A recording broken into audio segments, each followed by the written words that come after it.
Good morning, guys. So today we are taking the another example for the flexibility method. Now in the previous lecture we have seen one of the example, that is the analyze the continuous beam by flexibility matrix method, in which we have considered the IS, which are nothing but our redundant. In this problem, redundants are considered as RB and RC.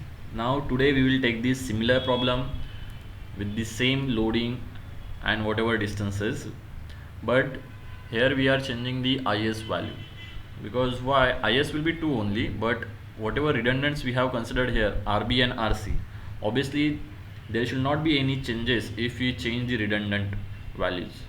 अभी यहाँ पे देखो हम लोगों ने RB और RC consider किया है. इट इज़ नॉट नेसेसरी कि हर बार हम लोग RB और RC कंसिडर करें. Okay, someone can take the MA as a redundant value.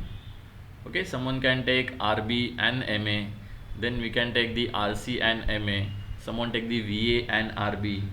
So there may be chances कि हर एक जन का redundant जो consider करने का तरीका है वो अलग अलग हो सकता है. So today we are taking the same example with the another redundant, so we will verify that कि अपनों का आंसर जो आ रहा है वो मैच हो रहा है कि नहीं. So let us consider with the same problem, that is a continuous beam ABC which is subjected to a UDL and point load. Analyze it by flexibility method. So last time हम लोगों ने RB और RC को redundant पकड़ा था. So मैं यहाँ पे आज MA और यहाँ पे RC, ओके, MA और RC को मैं यहाँ पे redundant पकड़ूंगा. ध्यान में रखना, अगर redundant तुम लोग ऐसे कंसिडर करोगे जिससे तुम लोगों को बेसिक डिटर्मिनेट स्ट्रक्चर मिल जाए तो वो कैलकुलेशन के लिए सिंपल रहेगा. ओके, अदरवाइज तुम लोग चाहिए वो redundant कंसिडर कर सकते हो, लेकिन फॉर द सिंप्लिसिटी हम लोग क्या करते हैं, whatever the forces remove करने के बाद अपने को simply supported beam, otherwise cantilever beam या फिर ओवर हैंग बीम, जो स्टैंडर्ड स्ट्रक्चर है वो मिलेंगे तो अच्छा रहेगा. सो नाउ सेम हम लोग यहाँ पे करने वाले, that is IS will be equals to, if you start with the problem then IS will be equals to 2. So for this we will assume that is redundant, that is MA, moment at point A, and RC. whatever MA and RC हम लोगों ने कर दिया, तो यहाँ पे अपने को उनको असाइन करना पड़ेगा coordinates. So let us draw the second diagram, that is assign the coordinates. Assign coordinates, ठीक है. जब हम लोग असाइन कोऑर्डिनेट्स करते हैं मतलब क्या हुआ, हम लोग उसको डायरेक्शन देते हैं.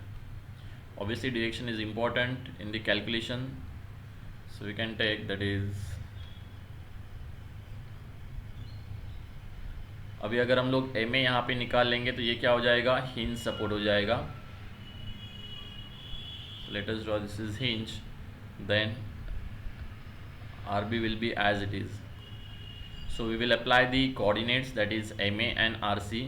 So I am applying, that is MA as a anti-clockwise. It depends on you, clockwise भी अप्लाई किया तो भी चलेगा. This is our first coordinate, where as RC vertically upward, this is our second coordinate. तो coordinates क्या decide कर रहा है यहाँ पे, डायरेक्शन डिसाइड कर रहा है. At point A, that is coordinate 1 is anti clockwise, means we will apply the unit load in the anti clockwise direction. Similarly at point C, second coordinate is vertically upward, so we will apply the unit load in the vertically upward directions. This is point A, this is B, and this is C. So directions will be same and distances also same. So now after assigning the coordinates, we will directly go for the capital M diagram, then small m1 diagram, then small m2 diagram. So directly अगर मैं यहाँ पे ही बनाता हूँ तो देखो हम लोग यहाँ पे ड्रॉ करेंगे capital M diagram. Whenever we draw the capital M diagram, we will not write the redundants, okay, because we will get the basic determinate structure now. So this is A point, this is B point, obviously C पे कुछ नहीं रहेगा. Capital M diagram बना रहे मतलब there will be external loading having the same value, that is 60 kilonewton per meter. Second one, in the BC there is one point load at the middle point. So let us take, this is 100 kilonewton. this is 4 meter, this is 1.5 meter, this is 1.5 meter. Let us consider A, B, C and point load point as D. Okay, whatever diagram ये हम लोगों ने draw किया, it is nothing but capital M diagram. Similarly, to draw this small m diagram, we have the two unknowns, तो इसलिए यहाँ पे एक small m1 and m2 diagram आने वाले हैं. So let us consider first small m1 diagram.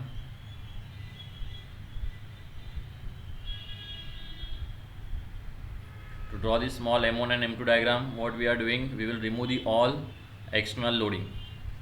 Okay, so we will remove the 60 kN per meter and 100 kN from the capital M diagram, and we will apply the unit load in the direction of coordinate first. तो first coordinate कौन सा है तुम लोगों का, rotation है. तो obviously rotation के लिए रिस्पॉन्सिबल क्या रहता है, it is nothing but moment. तो इसीलिए मैं विद द सेम डायरेक्शन यहाँ पे मैं मोमेंट अप्लाई करूँगा, having the magnitude as 1 kN metre. So this is nothing but 1 kN meter. This is point A, this is point B, or this is point C. This is nothing but your small m1 diagram. Okay, इसलिए हर एक का ये तुम लोगों का small m1 and m2 diagram different हो सकता है depending on the redundant values. Similarly, we can draw the small m2 diagram.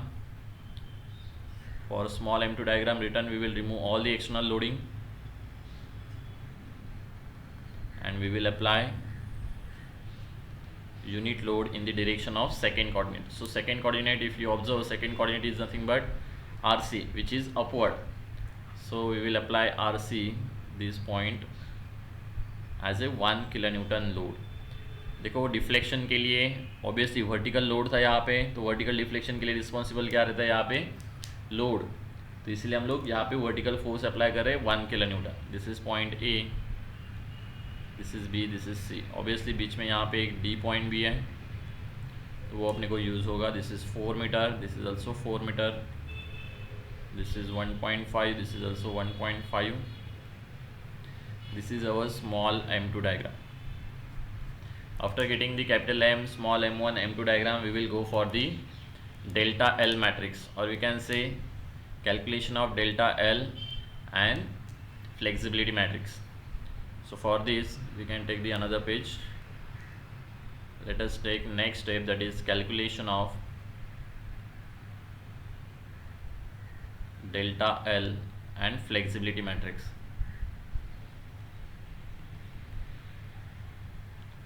So to find out the flexibility matrix and delta L matrix, we have to take the table, that is parts.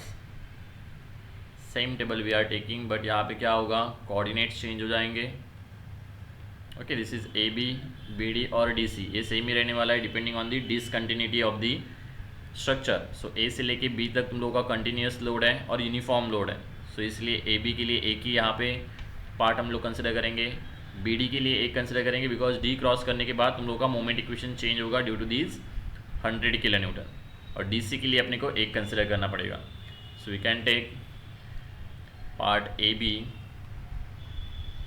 Part BD और third one that is part DC. So obviously return we have to consider the origin. Origin हम लोग consider करने वाले हैं depending on the what, simplicity. तो देखो अगर मैं AB के लिए यहाँ पे तुम लोगों का एक सेक्शन कंसिडर करता हूँ, लेट अस टेक AB के लिए अगर हम लोग कंसिडर करेंगे, तो AB के लिए देखो राइट हैंड साइड अच्छा रहेगा या left hand side, obviously left hand side, because left hand side के ऊपर यहाँ पे अननोन्स कम है. So we can take left hand side as a origin. तो इसलिए वॉट एवर यहाँ पे जो स्ट्रक्चर आ रहा है वो सेम यहाँ पे सेक्शन यहाँ पे रिपीट हो जाएगा in small m1 and small m2 diagram. इसलिए रिटर्न स्मॉल m1 और m2 के लिए भी AB के लिए A ही ओरिजिन रहेगा.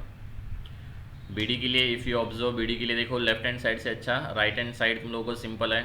सो we will take the right hand side, that is D as a origin. Let us BD, this BD के लिए भी हम लोग D as a origin consider कर सकता है. Okay, similarly if you consider DC member, so DC member के लिए भी चेक करो. ऑब्वियसली हम लोग को राइट हैंड साइड ही कंसिडर करना पड़ेगा, because from the left hand side the number of unknowns are more as compared to the right hand side. So we will consider C as a origin for the DC member. So now we can write in the table for the AB origin will be A,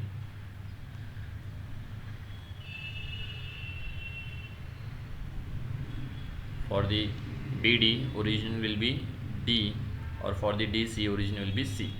So depending on the origin the limit value will be decided. So if you check the limits for the AB, A से लेके B तक क्या हो जाएगा 0 to 4, BD के लिए D से लेके B तक 0 to 1.5 और DC के लिए C से लेके D तक 0 to 1.5. ठीक है, limit will be 0 to 4, 0 to 1.5, 0 to 1.5.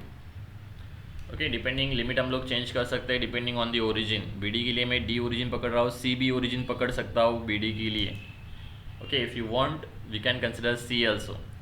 DC के लिए C और D ये अलग अलग हो सकता है. AB के लिए B भी ओरिजिन आ सकता है. तो let us take the capital M diagram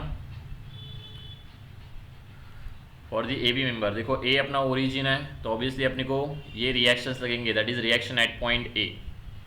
so in the capital M diagram if you analyse, तो देखो अगर मेरे को VA फाइंड आउट करना है, so how can we find out the VA value, that is we will take the summation of moment at point B is equals to 0 in capital M diagram. So if you take summation of moment at point B is equals to 0 in the capital M diagram, तो देखो अपने को क्या मिलेगा यहाँ पे clockwise positive ले लेते हैं हम लोग. Let us consider this is acting vertically upward. So यहाँ पे कितने मोमेंट्स आएंगे, सबके सब जितने मोमेंट्स आ रहे हैं उनका समेशन करेंगे हम लोग. तो फर्स्ट यहाँ पे VA into 4 it is in clockwise, तो वो आ जाएगा पॉजिटिव. सेकेंड ये 60 का देखो, 60 का जो मोमेंट आएगा it is in anti clockwise, because B पे मोमेंट ले रहा है तो ये डाउनवर्ड से ये एंटी क्लॉकवाइज मोमेंट बनाएगा. That will be negative 60 into 4 square divided by 2. Return ये 100 का भी मोमेंट आएगा, 100 इंटू 1.5 क्लॉकवाइज, तो that will be equals to plus 100 into 1.5, that should be equals to 0. So from this we will get the value of VA in capital M diagram. Check it कितना आ रहा है VA का value, whether it is 82.5. Calculation करो जल्दी fast. Check it answer whether it is आ रहा है 82.5 आ रहा है क्या. यस गुड, 82.5 है, मतलब देखो अपवर्ड है, पॉजिटिव आ रहा है तो ये आ जाएगा 82.5. ठीक है, डिपेंडिंग ऑन द ओरिजिन. अभी ये RB का वैल्यू मेरे को नहीं लगता है पूरे इसमें अपने को RB का वैल्यू का कुछ यूज़ रहेगा, बिकॉज देखो AB के लिए ओरिजिन अपना A है तो we will consider the left hand side, BD के लिए अपना D है तो राइट हैंड साइड, तो RB का कुछ यूज़ ही नहीं आ रहा है. So we will not waste our time to calculate the RB value. Small m1 में भी अपने को लगेगा दिस वर्टिकल रिएक्शन, ऑब्वियसली यहाँ पे भी लगने वाला है, so we can calculate it, और यहाँ पे भी लगेगा. तो देखो स्मॉल m1 के लिए सिमिलरली VA कैलकुलेट करने के लिए we will take the moment at point B is equals to 0, that is summation of moment at point B is equals to 0. अगर यहाँ पे हम लोग लेते हैं तो देखो ये कौन सा डायरेक्शन है, it is in anti clockwise, तो ऑब्वियसली ये तुम लोगों का अपवर्ड ही होना चाहिए to make the clockwise movement at point B, और कोई लोडिंग नहीं है. So directly we can take this is -1 anti clockwise plus ये आ जाएगा VA multiply by 4, that should be equals to 0. So from this we will get the value VA is equals to 1/4. Okay, positive 1/4, तो return ये 1/4 मतलब 0.25. Check करो बराबर आ रहा है क्या.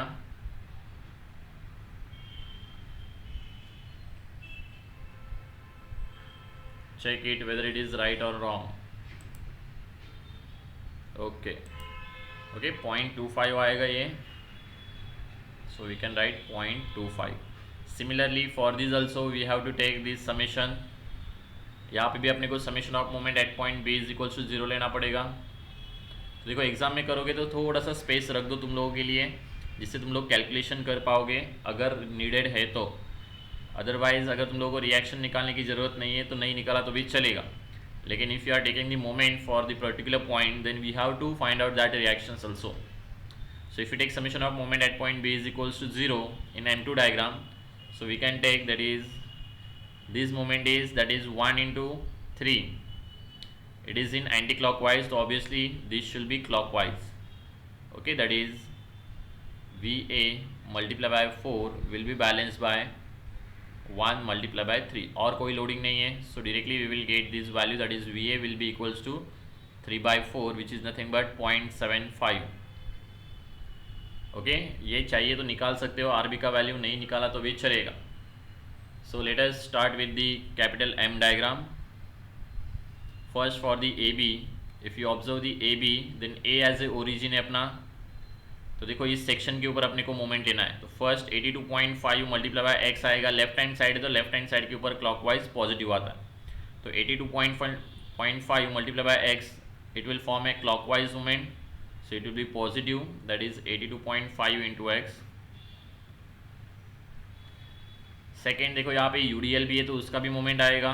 सो we can take UDL that is 60 multiply by distance. कितने distance के ऊपर रहेगा? It is on a distance x. तो 60 into x that is nothing but point load, और x/2 तुम लोगों का क्या आएगा? Perpendicular distance.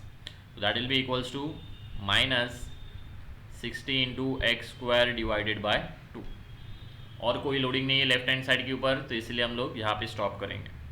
Similarly if you consider this BD member, तो BD मेंबर के लिए देखो D तुम लोगों का ओरिजिन है. हम लोग कैपिटल M डायग्राम में पहले कंप्लीट कर लेते हैं. तो D ओरिजिन है मतलब x का वैल्यू तुम लोगों का D से वैरी होगा. ओके, तो इसलिए इस सेक्शन के ऊपर अगर मैं यहाँ पे मोमेंट लेता हूँ, we will consider the right hand side that is 100 into x. It will form clockwise moment. तो राइट हैंड साइड के ऊपर क्लॉकवाइज क्या रहता है? It is negative. तो इसलिए ये आ जाएगा माइनस 100 इंटू एक्स. और कोई लोडिंग नहीं है. सिमिलरली देखो DC के लिए अगर चेक करेंगे तो C एज ए ओरिजिन, इस सेक्शन के ऊपर अगर मैं मूवमेंट लेता हूँ तो राइट हैंड साइड के ऊपर कोई लोड नहीं है, तो movement will be 0 for the DC member. Similarly if you consider the small M1 diagram, that is small M1 diagram अगर हम लोग यहाँ पे कंसिडर करते हैं, तो देखो यहाँ पे ये स्मॉल M1 है. For the AB member A as a origin, तो we have to consider the left hand side. Already यहाँ पे 1 किलोमीटर की मूवमेंट है जो हम लोगों ने अप्लाई किया, तो it is nothing but in anti clockwise direction, तो वो आ जाएगा negative because left hand side के ऊपर क्लॉकवाइज पॉजिटिव रहता है. सेकेंड देखो ये 0.25 का भी मूवमेंट आएगा, that is 0.25 multiply by x. It is in clockwise, तो वो आ जाएगा positive. So we can write that is 0.25 into x minus 1. Okay, similarly BD के लिए देखो, ओके बराबर है, AB के लिए लिखा है. BD के लिए देखो, BD के लिए भी हमारा D अपना ओरिजिन है, तो राइट हैंड साइड कंसिडर करना पड़ेगा BD के लिए. राइट हैंड साइड के ऊपर कोई लोडिंग नहीं है, so we can directly write it will be equals to 0. Similarly DC के लिए और CD के लिए भी वो 0 ही आएगा बिकॉज राइट हैंड साइड के ऊपर कोई लोडिंग नहीं है M1 डायग्राम में. For the M2 diagram return if you consider the AB member, तो AB मेंबर के लिए देखो left hand side 0.75 multiply by x clockwise, तो इसलिए वो आ जाएगा positive. That is M2 diagram 0.75 into x. Okay, BD के लिए चेक करेंगे D as a origin, we will consider the right hand side. D as a origin है मतलब क्या हुआ? D से तुम लोगों का x का वैल्यू वैरी हो रहा है, तो सेक्शन से लेके D तक तुम लोगों का डिस्टेंस कितना है? x. और लोड किधर है? देखो C के ऊपर, तो DC का डिस्टेंस है 1.5, तो x प्लस 1.5 मल्टीप्लाई बाय 1 आएगा. It is in anti clockwise, तो राइट हैंड साइड के ऊपर एंटी क्लॉकवाइज पॉजिटिव रहता है, तो सिर्फ आएगा 1.5 प्लस x, और we can say x plus 1.5. Similarly if you consider the DC member के लिए देखो C as a origin, right hand side consider कर रहे हैं 1 इंटू एक्स एंटी क्लॉकवाइज, तो वो आ जाएगा पॉजिटिव x ओनली. इसको हम लोग टेबुलर फॉर्म में लिखेंगे. Then further we will go for the coefficient, that is flexibility coefficients and delta L values.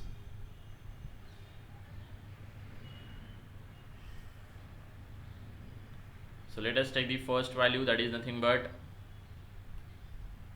Delta 1L। देखो अगर तुम लोग डिजिट अगर फिक्स रखते हो, लास्ट टाइम हम लोगों ने क्या डिजिट फिक्स रखा था, सेम अगर यहाँ पे रखोगे तो तुम लोगों का वैल्यूज परफेक्टली मैच होगा। अगर तुम लोगों ने एक भी डिजिट यहाँ पे निगलेक्ट किया था लास्ट प्रॉब्लम में, तो तुम लोगों का वैल्यू में भी थोड़ा सा हिल सकता है। ठीक है, तो maybe I don't know वहाँ पे वैल्यूज हम लोगों ने परफेक्टली लिया था कि नहीं, लेकिन लेट अस चेक। थोड़ा सा एटलीस्ट बराबर तो आना चाहिए। हम लोग यहाँ पे अभी 2 ही डिजिट फिक्स करते हैं। आई थिंक लास्ट प्रॉब्लम में भी हम लोगों ने 2 ही डिजिट फिक्स किया था। डेल्टा 1L क्या रहता है, that is integral of capital M into small m1 divided by EI into dx। So if you right, देखो अभी AB के लिए, BD के लिए और DC के लिए अलग अलग आएगा। सो BD और DC के लिए देखो M1 का वैल्यू 0 है, तो इसलिए अपने को यही कंसिडर करना पड़ेगा AB का वैल्यू ओनली।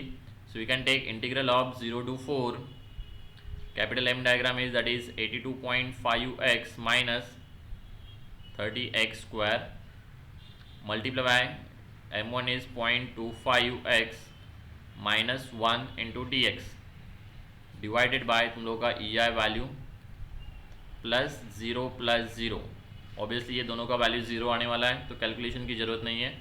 ये वैल्यू कैलकुलेट करके देखो तुम लोगों का डेल्टा 1L का वैल्यू कितना आ रहा है।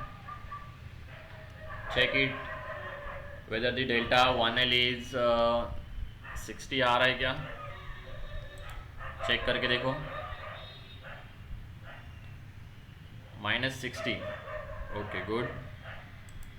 -60 डिवाइडेड बाय EI आएगा। EI का वैल्यू हम लोग यहाँ पे नेग्लेक्ट नहीं कर सकते, ध्यान में रखो यहाँ पे EI रहेगा हमेशा। सेम वे हम लोग डेल्टा 2L भी निकाल सकते हैं, that is delta 2L will be equals to, formula आएगा यहाँ पे capital M into small m2 divided by EI will be equals to, यहाँ पे dx भी रहेगा, इंटीग्रल ऑफ, देखो यहाँ पे पहले का वैल्यू एग्जिस्ट करेगा, सेकेंड का भी एग्जिस्ट करेगा, थर्ड का एग्जिस्ट नहीं करेगा बिकॉज थर्ड के लिए capital M will be 0। So we can write that is 0 to 4 for the AB, capital M will be equals to 82.5x minus 30x square multiply by x that is 0.75 of x that is M1 dx divided by EI plus second value that is for the BD value integral of 0 to 1.5 that is capital M is minus 100 into x, second that is M2 is x plus 1.5, okay, dx divided by EI। Third के लिए हम लोग निकाल नहीं रही है, directly we will take plus 0 because capital M value for the DC will be 0। Calculate करके देखो डेल्टा 2L कितना आ रहा है,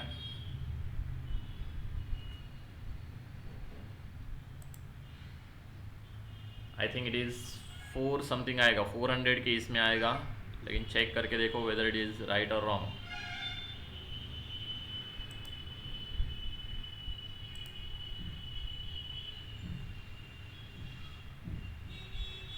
-401.25 सबको आ रहा है ये,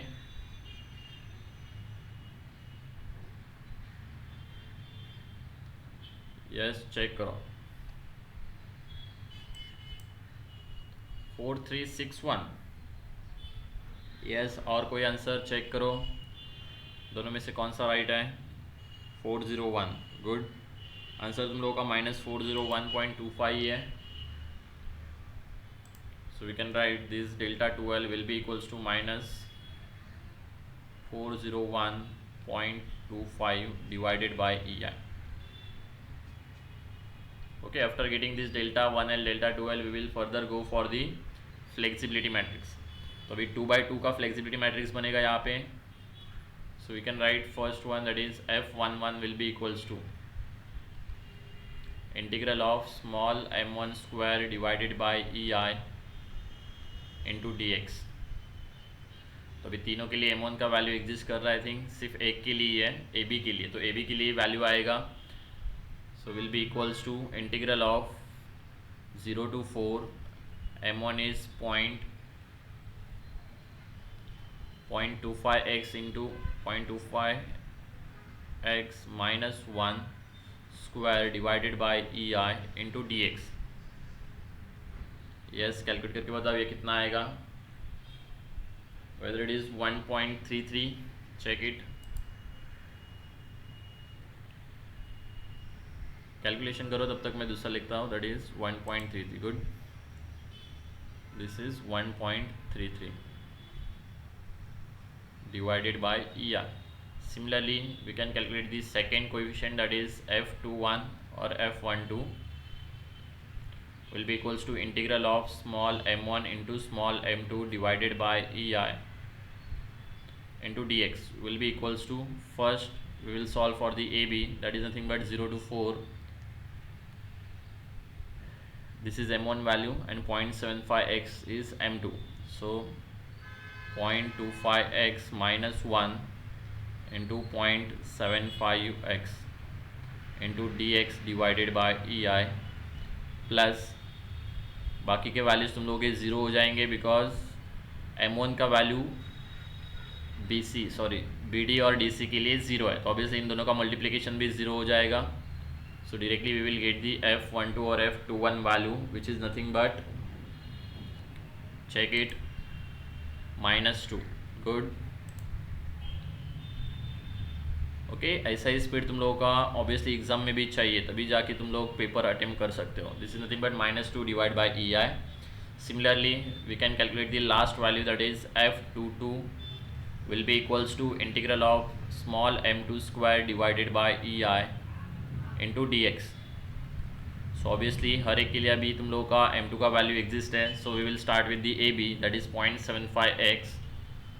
so we can take this is 0.75x square divided by EI into dx plus for the BD it will be 0 to 1.5.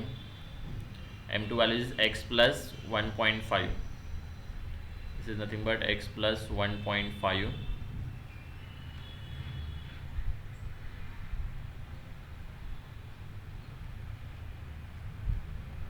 take this square divided by EI into dx. What ever तुम लोग लिख रहे हो उसको थोड़ा सा ध्यान दे के लिखो, बिकॉज अगर स्क्वायर भी मिस हो गया तो भी तुम लोगों का कैलकुलेशन यहाँ पे मिस हो जाएगा. Return 0 to 1.5. लास्ट DC के लिए I think value it is x square divided by EI into dx. Let us cross check. Yes, x है वो. कैलकुलेट करो ये तीनों का कैलकुलेशन, आई थिंक कितना आ रहा है चेक करो ये, वेदर इट इज़ 21 है क्या वो, चेक करो, माइनस या plus. Plus 21. Okay, so we can write this is 21 divided by EI. Once we get this value we can further proceed for the consistency equation. So next page we can take the consistency equation will be whatever. तुम लोग point wise अगर ऐसे लिखते हो तो तुम लोगों का ज़्यादा टाइम नहीं जाता है. कंसिस्टेंसी इक्वेशन, इससे क्या होगा, वॉटेवर एग्जामिनर जो रहेगा उसको एक्चुअल जो पॉइंट देखना है वही दिखेंगे, इसलिए पॉइंट वाइज लिखने का. अदरवाइज अगर तुम लोग पूरा थ्योरेटिकल टाइप लिखते हो तो उसको पूरा रीड करना पड़ता है. सो लेट अस, ये तुम लोगों का कभी चेंज नहीं होगा, that is delta will be equals to delta L matrix.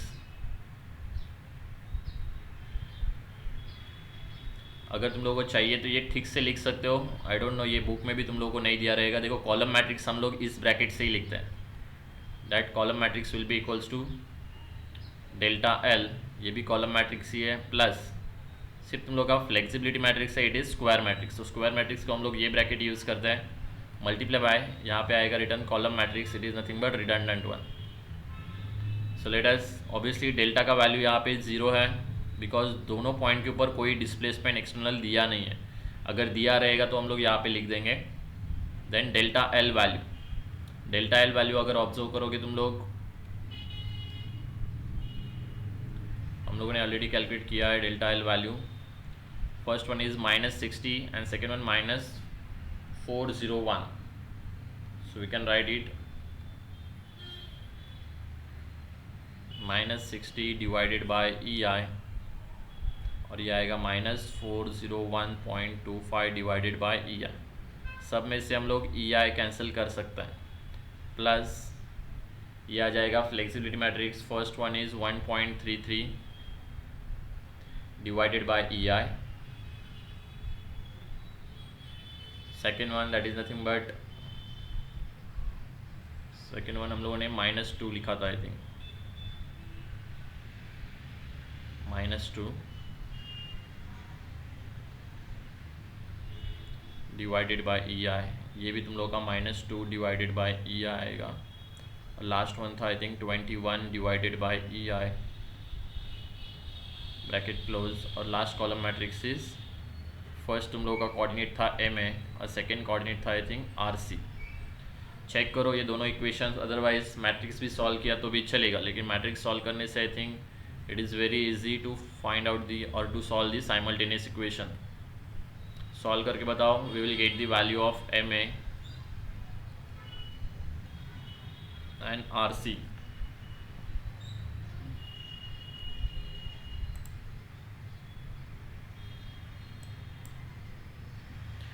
Whatever, अगर लास्ट टाइम हम लोगों ने 2 डिजिट तुम लोगों का फिक्स किया होगा तो परफेक्टली मैच होगा आंसर, और अगर एक भी अगर डिजिट छूटा होगा तो देयर में भी चांसेस कि तुम लोगों का आंसर वैरी हो सकता है।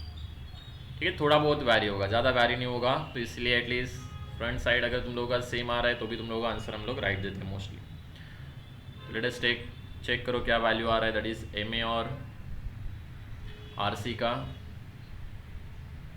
Because I am getting the different value, same match नहीं हो रहा है, बिकॉज मे बी चांसेस कि हम लोगों ने फर्स्ट एग्जाम्पल में कुछ तो डिजिट मिस किया। ओके, बिकॉज समटाइम्स हम लोगों ने 3 डिजिट यूज़ किया है, समटाइम्स हम लोगों ने 2 डिजिट यूज़ किया है, तो ऑब्वियसली वैल्यूज तो तुम लोगों का परफेक्टली मैच नहीं होगा। चेक करो whether M A is equals to कितना है, वो 86 प्रीवियस प्रॉब्लम में ऑलरेडी हम लोगों ने निकाला था, तो उससे वो मैच होना चाहिए। If you observe the previous problem, तो I think we are getting the M A value 85, तो 85 के आसपास आना चाहिए, whereas R C value तुम लोगों का 27 के आसपास आना चाहिए। If it is coming then it is right. Yes, good, 86.18 और 27.13। ओके, वॉट एवर ये जो डिफरेंस जो आ रहा है, it is nothing but due to the, हम लोगों ने फर्स्ट एग्जाम्पल को थोड़ा सा ठीक से अगर प्रैक्टिस करना है तो सॉल्व करके देखो विद दी सेम वैल्यूज़। ठीक है, तुम लोगों को ये आंसर मैच हो जाएगा, हम लोगों ने थोड़ा सा डिजिट किधर तक मिस किया रहेगा। ओके, तो 86.18 और 27.31, so we can write that is M A will be equals to 86.18।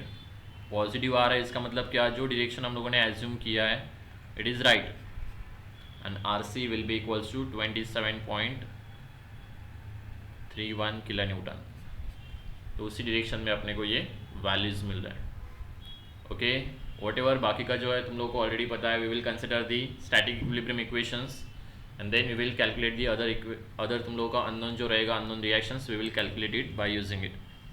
Okay, so now we will further proceed for the another problem. Let us take the another problem, because already हम लोगों ने ये problem किया था। तो देखो अभी यहाँ पे मैं एक बीम कंसिडर कर रहा हूँ, तुम लोगों को आंसर देना है कि हम लोग यहाँ पे क्या करेंगे एक्चुअल में। Okay, analyse the problem given. तो लेट अस कंसिडर यहाँ पे एक बीम दिया हुआ है, अंडरस्टैंड करो प्रॉब्लम को और बताओ तुम लोग बराबर बता सकते हो कि नहीं। At point A there is hinge support, at point B there is also hinge support, and at point C there is also hinge support, but the loading is given on the AB, there is UDL having the value 60 kilonewton per meter, and for the BC there is one moment acting at the central point which is nothing but 100 kilonewton meter. This is point A, this is B, this is C. Let us consider this point is D. Can you tell me what is the value of IS? Because obviously if you want to solve by the flexibility method, we need first the IS value. So इसके लिए IS तुम लोग बता सकते हो, what is the value of IS? Yes, anyone? 3, और कोई कुछ बता सकता है? Just remember it is a beam, okay, not a member. So 2 और 0 1 हो गए सब ऑप्शन लिखे 0 1 2 3 4।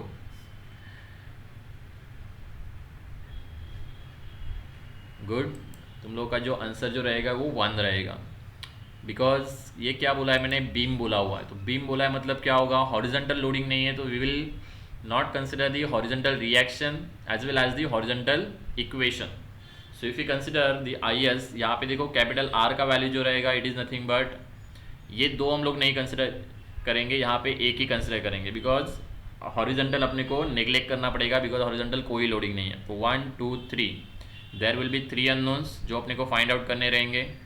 और if you consider the equations, then equations देखो अपने पास दो ही रहेंगे, because we are not considering the horizontal reaction, तो इसलिए हॉरिजॉन्टल का इक्वेशन भी हम लोग नेग्लेक्ट कर देंगे।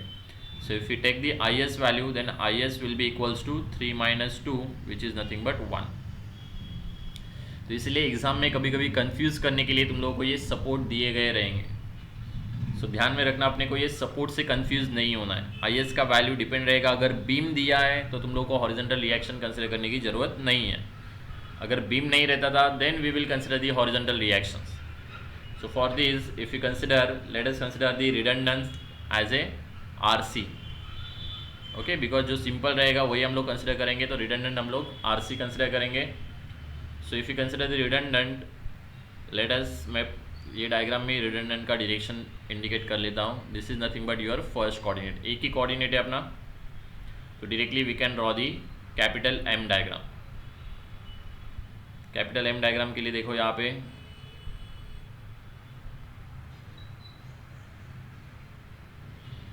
ए तो तुम लोगों का फिक्स, ये तुम लोगों का हिंज ही रहेगा, directly we can take this is hinge.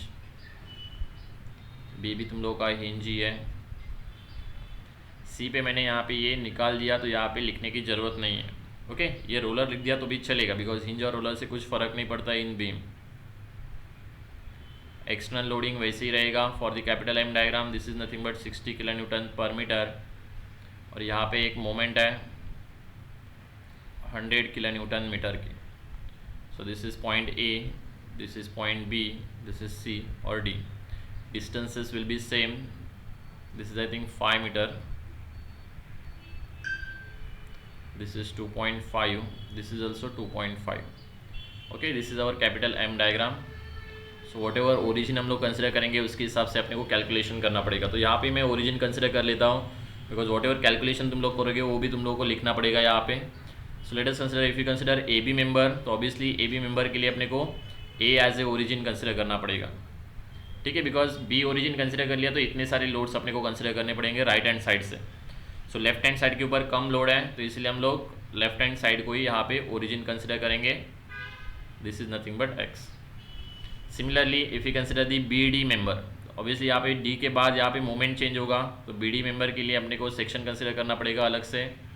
तो अभी देखो लेफ्ट हैंड साइड के ऊपर इतने 3 लोड आएंगे, तो इसलिए हम लोग कंसिडर करेंगे right hand side considering.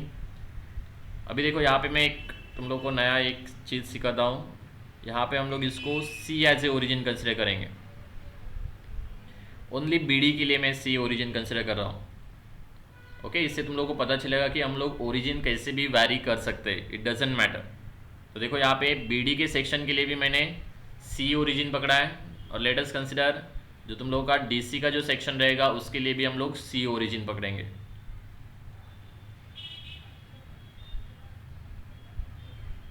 Okay, is there any doubt? BD के लिए अभी तक हम लोग डी ओरिजिन पकड़ते थे, चलेगा, डजेंट मैटर। ओके, ओरिजिन अगर चेंज होता है तो तुम लोग का टेबल के ऊपर क्या इफेक्ट होगा वो हम लोग यहाँ से सीखेंगे। ओके, अदरवाइज सिंपल वे के लिए तुम लोग डी ओरिजिन पकड़ के भी चल सकते हो। Late us consider this next diagram, that is nothing but small m1 diagram. यहाँ पे एक ही डायग्राम आएगा बिकॉज एक ही अननोन है, तो directly we can consider it as small m1 diagram. यहाँ पे पहले कैलकुलेशन कर लेते हैं, आफ्टर दैट m1 डायग्राम निकालेंगे। बिकॉज देखो यहाँ पे तुम लोगों को आर ए का वैल्यू लगेगा। ओके, तो आर ए का वैल्यू हम लोग पहले फाइंड आउट करते हैं। To find out the R A we have to take summation of moment at point B is equals to 0 considering clockwise moment positive. So यहाँ पे अगर पॉजिटिव ले रहे हैं तो let us consider this is acting upward, तो ये आ जाएगा R A multiply by total distance कितना है यहाँ पे 5 metre. Okay, this is in clockwise direction, that's why positive. Second देखो यहाँ पे 60 का लोड है which will form anti clockwise moment, तो इसलिए नेगेटिव आएगा। 60 multiply by total distance is 5 metre multiply by उसका परपेंडिकुलर डिस्टेंस इज 2.5। रिटर्न इसका तो कुछ मोमेंट नहीं आएगा बिकॉज बी के ऊपर ही मोमेंट ले रहे हैं, तो इसका रिएक्शन का मोमेंट विल बी 0। देन यहाँ पे 100 किलोमीटर का मोमेंट है, इट इज़ इन क्लॉकवाइज, तो that's why it is positive 100, that shall be equals to 0। So from this we will get the R A value. Check करो R A value कितना आ रहा है, whether it is 130, just calculate it, 130 आ रहा है। Okay good, it is 130 kilo newton. ठीक है, तो यह होने के बाद फिर हम लोग स्मॉल m1 डायग्राम निकालते हैं। स्मॉल m1 के लिए भी देखो हम लोग सेम प्रोसीजर फॉलो करेंगे, that is we will remove all the external loading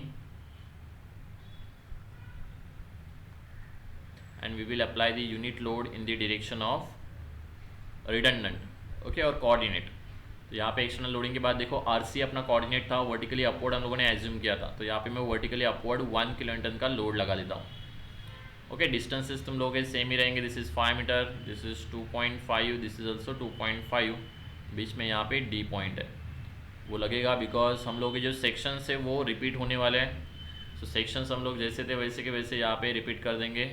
for the A B, A as a origin, for the B D check करो वही सेक्शन हम लोग लेंगे, ओके, सेक्शन चेंज नहीं होगा। C as a origin, for the D C return C as a origin. Okay, this is nothing but your small m diagram. So return यहाँ पे देखो आर ए का वैल्यू लगेगा, तो रिटर्न हम लोग यहाँ पे आर ए का वैल्यू कैलकुलेट करेंगे, that is summation of moment at point B is equals to 0। Same sign convention if you want, that is clockwise moment is positive. So if you consider this is upward, तो अगर ये upward है तो directly देखो V A multiply by 5 will be balanced by, that is 1 multiplied by 5 will be equals to 0.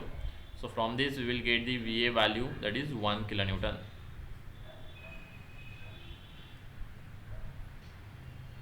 Okay, now further we will proceed for the table.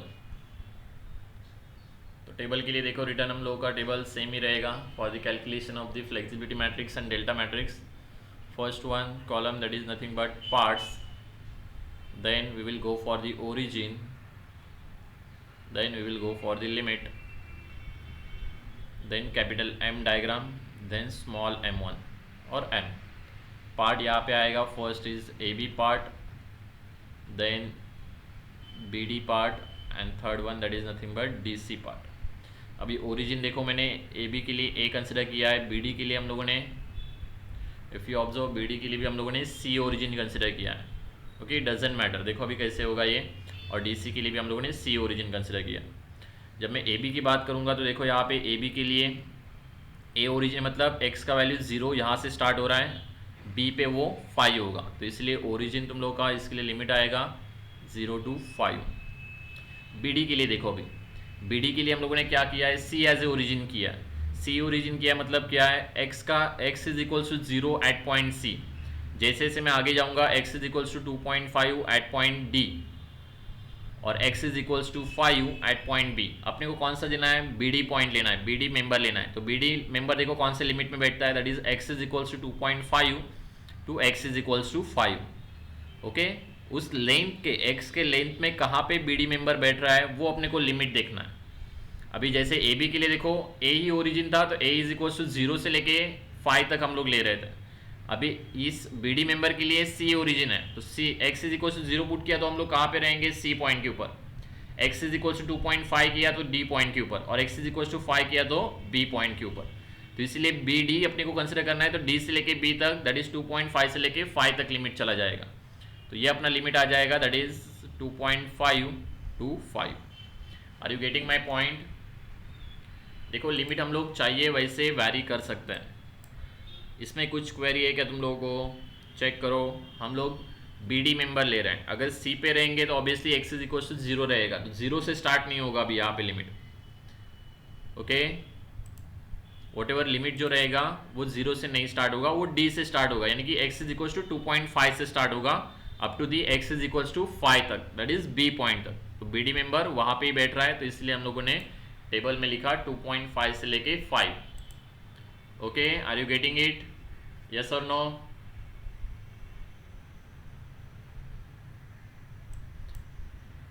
Okay, देखो इससे क्या होगा, तुम लोगों का मोमेंट का वैल्यू जो रहेगा वो सेम रहेगा। देखो रेहान, हम लोग क्या कर रहे हैं, हम लोग को बीडी मेंबर जो है, let us consider dB member, वो अपने को इंडिकेट करना है। तो लिमिट कहाँ से वैरी होता है? Depending on the origin. A B member के लिए देखो तुम लोग का x इज इक्वल टू 0, ए तुम लोग का पॉइंट मिल रहा था, ए तुम लोग का ओरिजिन था, तो ए बी इंडिकेट करना है, मतलब x इज इक्वल टू 0 से लेके x इज इक्वल टू 5 तक हम लोग इंडिकेट कर रहे थे। तो इसलिए ए बी मेंबर के लिए तुम लोग का 0 to 5 आ गया। सिमिलरली जब मैं बी डी की बात कर रहा हूँ तो हम लोगों ने ओरिजिन देखो यहाँ पे c कंसिडर किया। अगर मैं B D that is D B member अगर अपने को लिखना है, c एज ए ओरिजिन है, तो x is equal to 0 put कर दिया तो कहाँ पे आएगा मेंबर? c के ऊपर। लेकिन अपना मेंबर c से स्टार्ट नहीं होता है, मेंबर कहाँ से स्टार्ट होता है? d से। तो जब मैं x इज इक्वल टू 2.5 बोलूंगा तब अपना मेंबर स्टार्ट होगा। तो इसलिए अपना d से मेंबर स्टार्ट होने वाला है, that is x is equal to 2.5 से। तो एंड कहाँ पे हो रहा है? That is x is equal to total 5 रहेगा तब वो एंड होगा। तो टोटल डिस्टेंस तुम लोग का हम लोग 5 कंसिडर करेंगे। तो 2.5 से लेके 5 तक ये BD का लिमिट है। ओके, उसका एग्जिस्ट पॉइंट है वहाँ पे, तो इसलिए हम लोग लिमिट यहाँ पे चेंज कर रहे हैं, दैट इज 2.5 से लेके 5 तक। अगर यहाँ पे ओरिजिन D रहता था तो वो 0 to 2.5 आता था, तो उसके हिसाब से तुम लोग का ओरिजिन के हिसाब से यहाँ पे लिमिट चेंज होगा। सिमिलरली देखो DC मेंबर के लिए भी हम लोगों ने C ओरिजिन पकड़ा है, तो x इज इक्वल टू 0 से लेके x इज इक्वल टू 2.5, यानी कि 0 to 2.5 हम लोग डायरेक्टली यहाँ पे लिख सकते हैं, 0 to 2.5। अभी ओरिजिन चेंज किया है तो सिमिलरली ये वैल्यूज भी ऑटोमेटिकली चेंज हो जाएंगे। ए बी के लिए देखो, ए ओरिजिन है तुम लोग का कैपिटल M डायग्राम में, लेफ्ट हैंड साइड कंसिडर करना पड़ेगा। First that is RA 130 into x clockwise minus 60 into x square by 2 anti clockwise. तो यह आ जाएगा 130 into x clockwise minus 60 into x square divided by 2। Okay, similarly देखो अभी जब मैं BD की बात करूंगा तो x का वैल्यू देखो कहाँ से वैरी हो रहा है? C से। ठीक है, अभी लोडिंग देखो यहाँ पे 100 किलोमीटर मीटर ही है, तो डायरेक्टली हम लोग राइट हैंड साइड कंसिडर करेंगे तो यहाँ पे 100 किलोमीटर मीटर ही आएगा, बाकी कुछ नहीं आएगा, बिकॉज कोई वर्टिकल लोड नहीं है और मोमेंट इटसेल्फ ये डिस्टेंस के ऊपर डिपेंड नहीं रहती है। तो डायरेक्टली हम लोग लिख सकते हैं it is 100 kilo newton metre. और कौन सा डायरेक्शन है वो? क्लॉकवाइज, राइट हैंड साइड के ऊपर क्लॉकवाइज क्या रहता है? नेगेटिव। सिमिलरली DC के लिए क्या आएगा? वो 0, बिकॉज DC के लिए देखो यहाँ पे C ओरिजिन है और राइट हैंड साइड के ऊपर कोई लोड नहीं है, so if you consider right hand side तो it will be equals to 0। Okay, देखो आगे फिर स्मॉल m डायग्राम के लिए AB मेंबर अगर चेक करेंगे हम लोग तो A तुम लोग का ओरिजिन है, return we will consider left hand side, VA का वैल्यू 1 है तो 1 इंटू एक्स आ जाएगा AB के लिए इन क्लॉकवाइज, तो इसलिए वो आ जाएगा पॉजिटिव, तो ये हम लोग लिख लेंगे only x। Similarly for the BD member के लिए देखो C ओरिजिन है। ओके, 1 तुम लोग का यहाँ से स्टार्ट हो रहा है, यहाँ पे हम लोग सेक्शन ले रहे तो ये 1 इंटू एक्स आ जाएगा, anti clockwise right hand side के ऊपर एंटी क्लॉकवाइज पॉजिटिव, तो ये भी तुम लोग का x ही रहेगा। और थर्ड अगर हम लोग चेक करेंगे तो DC के लिए देखो ये भी उसके लिए भी C ओरिजिन है, तो 1 इंटू एक्स ही आने वाला है, वो भी एंटी क्लॉकवाइज है तो वो भी पॉजिटिव आएगा। अगर ओरिजिन हम लोग सेम लेते हैं तो वैल्यू देखो यहाँ पे m का वैल्यू जो रहेगा मोमेंट का वो सेम आएगा वर्टिकल फोर्सेस के लिए, इसलिए हम लोग कभी कभी ओरिजिन सेम लेते हैं। ठीक है, अगर ओरिजिन वैरी कर दिया तो तुम लोगों का लिमिट सेम रहेगा लेकिन मोमेंट का वैल्यू वैरी होगा, तो तुम लोगों के ऊपर है। अगर तुम लोगों को इक्वेशन सेम चाहिए तो हम लोग ओरिजिन तुम लोगों का सेम ही रखेंगे वानी, तो इसको हम लोग टेबुलर फॉर्म में लिखेंगे। ठीक है, एक्चुअल एग्जाम में खुद से ठीक से टेबल बनाओ, यहाँ पे हम लोगों को अभी टाइम नहीं है तो हम लोग डायरेक्टली यहाँ पे टेबल बना लेते हैं। ठीक है, नेक्स्ट में हम लोग फाइंड आउट करेंगे that is delta 1L delta 2L, यहाँ पे डेल्टा 2L नहीं ओनली डेल्टा 1L ही आएगा, so we can directly consider delta L is equals to integral of capital M into small m divided by EI into dx. So will be equals to, check करेंगे यहाँ पे देखो पहला AB के लिए 0 to 5, capital M will B 130x minus 30x square, okay, multiply by x divided by EI into dx. Second BD के लिए check करेंगे, दैट इज नथिंग बट 2.5 से लेके 5, इंटीग्रल 2.5 से लेके 5 माइनस 100x. ओके, ये दोनों का मल्टीप्लिकेशन किया डायरेक्टली हम लोगों ने, और लास्ट वाला 0 है तो इसलिए मैं इसको कंसिडर नहीं कर रहा हूँ. फाइंड आउट करो ये वैल्यू तुम लोगों का क्या आ रहा है, that is delta L. Delta L minus 208 आ रहा है क्या, चेक करो वेदर इट इज राइट और wrong. Minus 208.33 divided by EI. Same way हम लोग फ्लेक्सिबिलिटी मैट्रिक्स फाइंड आउट करेंगे. अभी देखो एक ही आएगा बिकॉज एक ही अननोन है, तो F11 will be equals to integral of small m square divided by EI into dx.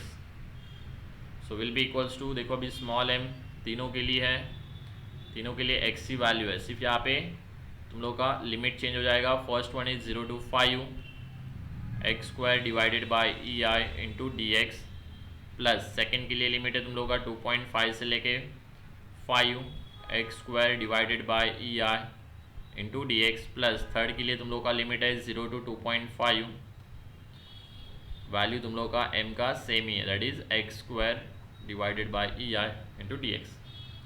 Check करो, तीनों को सॉल्व करो, value it should be equals to 21.875. Check करो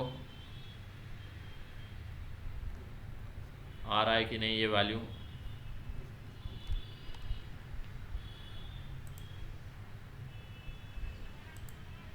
after getting this value, final will be अपना consistency equation. Last step that is nothing but consistency equation.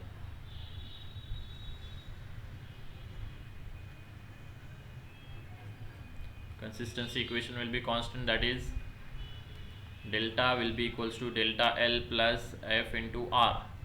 तो यहाँ पे एक ही वैल्यू तो डायरेक्टली हम लोग लिख सकते हैं, that is 0 will be equals to, ये तुम लोगों का है minus 208.33 divided by EI, plus F का वैल्यू है तुम लोगों का 21.875 divided by EI, multiply by R is nothing but तुम लोगों ने जो R कंसिडर किया है that is RC.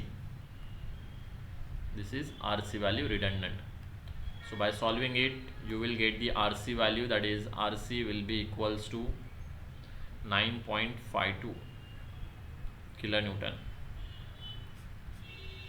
After getting this value 9.52, we will put that value okay in the actual structure. By using the static equilibrium equations we can solve further to get the another reactions. okay, तो same problem में हम लोग return यहाँ पे put करेंगे values. New page के ऊपर देखो यहाँ पे वॉट एवर ये तुम लोग का RC मिल गया, सॉरी ये तुम लोग का प्रॉब्लम अलग है. वॉट एवर जो RC मिलेगा उसको सिर्फ सॉल्व करो और तुम लोग का फर्दर इक्वेशन बनाओ. चेक करो कितना आ रहा है वैल्यूज़. ओके, और then draw the bending moment diagram. यहाँ तक हम लोग स्टॉप करते हैं फॉर द टुडे.